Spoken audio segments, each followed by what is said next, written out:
Good morning and welcome back, everyone. I hope you all enjoyed your spring break and had some time to spend with family and friends. Remember yesterday I sent you all an email about how some things are going to be changing. You also received an email from Miss Renee. But if you have any questions or concerns about that, please feel free to contact me through email or you can call or text my Google number. So we're going to go ahead and get started on our week 4 distance learning packet. And this is available for pickup at the school. If you have questions or concerns about that, please just let me know. In your packet, you'll see this page. This is your ELA daily learning targets and success criteria. So just like we have learning targets and success criteria at school, you now have access to that at home. You will have reading on Mondays, Tuesdays, Thursdays, and Fridays, so you will not be getting a video from me on Wednesdays. Today is Monday, and we are going to start with reading. Our learning target for today, so this is what you're going to be learning.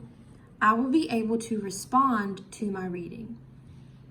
How are you going to get there? Your success criteria.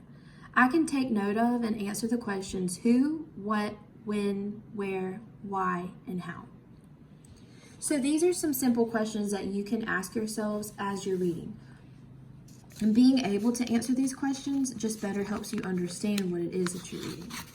So you can be stopping and jotting, answering these questions on sticky notes in a reading journal, or I have provided you with this page in your packet to where you can just stop and jot for each question. You'll just put the title of your story and then answer each question in the boxes. So we're going to go ahead and get started. I'm going to be reading a passage called Siblings. So as you follow along with me, just help me think about our questions so that we can respond to our reading. Who, what, when, where, why, and how. Mickey was eating breakfast on a Saturday morning when her mom came into the kitchen to ask where her older brother was. "I don't know," she said. "He's probably playing video games." She slurped another mouthful of cereal off her spoon and heard her mom calling to Henry to get out of the basement for once. She turned the page of the book she was reading.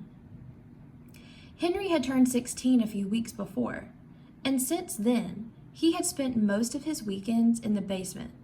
There was an old TV set up with his video game console, a mini fridge filled with sodas, and a beat-up old futon their dad had in college.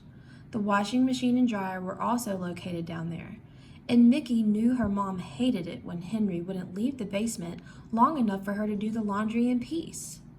Their mom walked back into the kitchen and sat down across the table from Mickey. "I just don't understand that boy anymore," she said.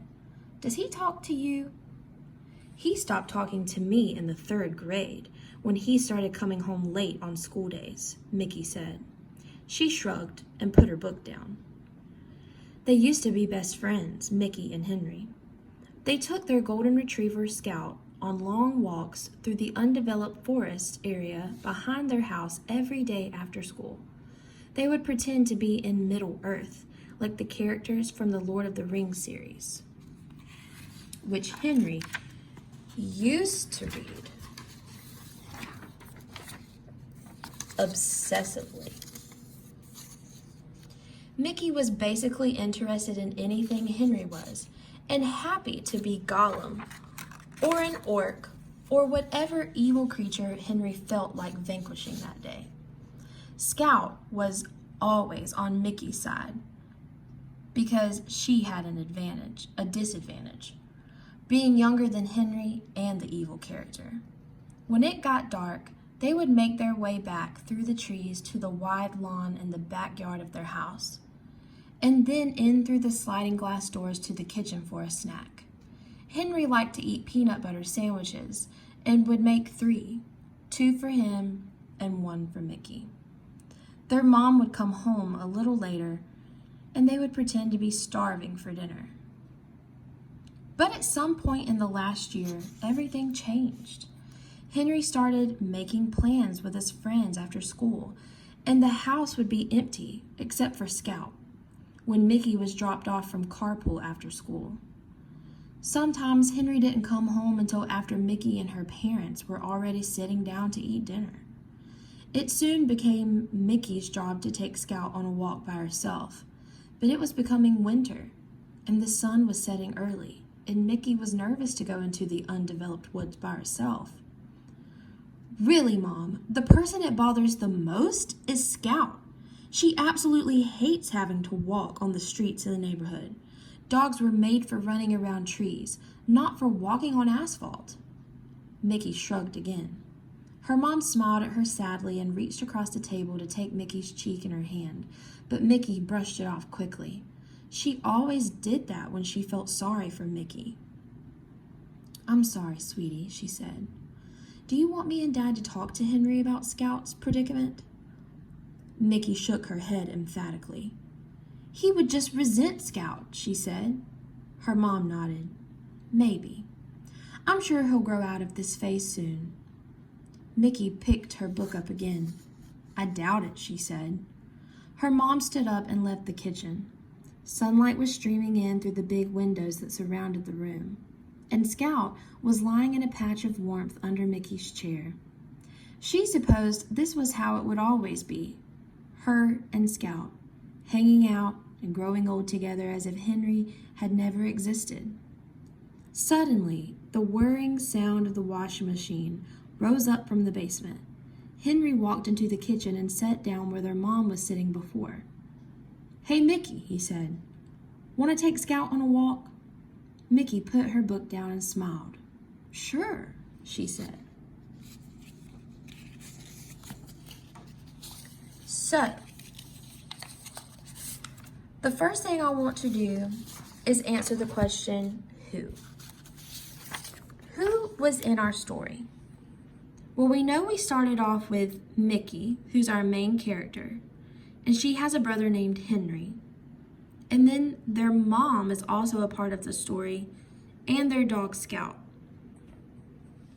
So, the first thing I would do is I would write the title of my story, and then I would go to who and answer the question, who's in the story? So I would write down my characters' names in the box. And then just as a little extra, just to help me out, and this is something that you can do too, if you want to maybe just put something, a little statement next to each name to help you remember who is who. The next thing I would do is I'd go to my next question, what? So what happened to the character? So thinking about Mickey, we can tell that Mickey is kind of upset because her brother has just turned 16 a few weeks before, and he started to act differently. He doesn't spend as much time with Mickey. He doesn't take Scout on walks with Mickey anymore. And so she's pretty upset about all of this. And she's talking to her mom, and she shrugs a lot, and she's just kind of in a bad mood. So I would want to sum that up and write that in my box next to what happened to the character. Now, this is like in the beginning, in the middle of the story. But what happened at the end of the story? Henry ended up coming out of the basement and asking Mickey if she wanted to take Scout on a walk. So I can predict that maybe Henry had a change of heart. Maybe Henry overheard his sisters and his mom's conversation, and it kind of made him feel bad. So that could be something that I could add to that box. And then I would go on to the rest of my boxes. I would answer the question, when? When did this take place? Where did it take place? You know, why did that happen? Why did Henry end up, or why do I think Henry ended up coming out of the basement at the end? Why do I think Henry changed when he turned 16? And then how? How did it happen? Maybe what happened at the beginning of the story compared to what happened at the end, and how those things took place. So you're going to be doing this today with a book of your choice. You are going to choose either, it can be a book that you have at your home. Remember, you can use Epic. You can get on and find a fictional story on Epic and read, and you're going to fill out this page either as you read, or you can fill it out after you get done reading your book if it's a shorter book. Just make sure that you put your title, and then you go through and you answer all of your questions. Who, what, when, where, why, and how. Remember, if you get stuck, I have put the learning targets and success criteria page in your packet for you to refer to, just like you do in class. So if you get stuck and you don't remember the purpose of today's reading lesson, go back and look at your learning target and look at your success criteria. And as always, if you have any questions whatsoever, please just let me know. Off you go.